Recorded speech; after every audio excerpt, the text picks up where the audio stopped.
আপনারা বুঝতে পারবেন না। তো এখন যদি বলি যে আপনালোকে বাহিরের জন আছে, আপনালোকে ফোনকালে আহি যাও, আপনারা কি বুঝবেন নাকি? জি বুঝবেন না। তো যার জন্য যদি আমার কথা শুনতে আপনাদের অসুবিধা মনে হয় আমাকে জানাবেন, আমি জানিয়ে দেওয়ার জন্য মানে একটু ভালো করে বুঝিয়ে বলার জন্য চেষ্টা করব। আমি একেবারেই লম্বা কথা বলবো না, কিন্তু একটা কথা ভাই, আমি যে কতক্ষণ আলোচনা করব, যে কয়জন আপনারা বসে আছেন এখান থেকে কিন্তু আপনারা কেউ ওঠাওঠি করতে পারবেন না।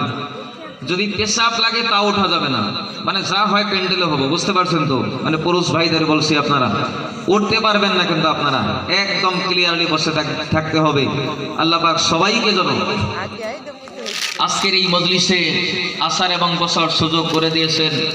আল্লাহ যেন আমাদের সবাইকে কোরআন এবং হাদিস থেকে কিছু আলোচনা শুনে আল্লাহ যেন আমাদেরকে আমল করার তৌফিক দান করে। জোরে বলুন আমিন। আরে ভাই আরেকটু জোরে বলুন আমিন। আরেকটু জোরে বলা যাবে না? আরেকটু আস্তে বলেন, আরেকটু জোরে বলেন, আরেকটু জোরে বলেন আমিন। কেন গো আপনারা মানে এরকম আওয়াজ দিবেন, যারা বাইরে আছে তারা যেন ভাবে প্যান্ডেলে কিছু একটা ঘটনা ঘটে গেছে নাকি গণ?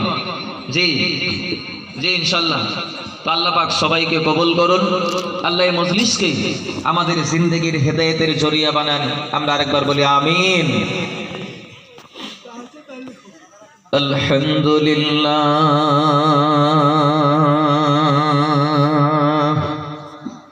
আলহামদুলিল্লাহ নাহমাদুহু ওয়া নাস্তাঈনুহু ওয়া নাস্তাগফিরুহু ওয়া নু'মিনু বিহি ওয়া নাতাওয়াক্কালু আলাইহি ওয়া নাউযু বিল্লাহি মিন শুরুরি আনফুসিনা ومن سيئات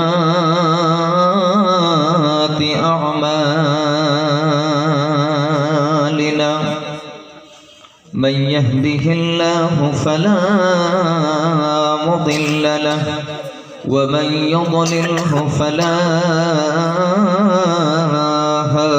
هادي له ونشهد أن لا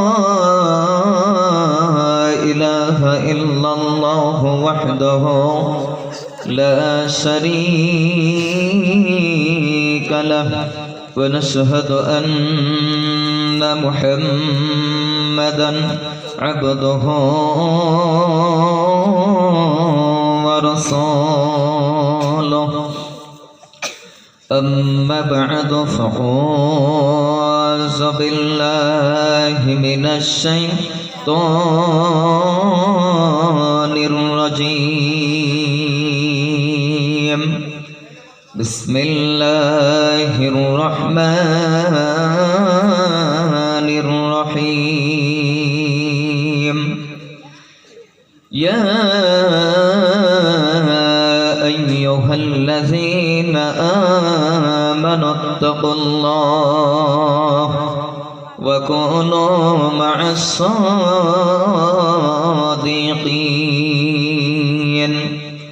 وقال النبي صلى الله تعالى عليه وسلم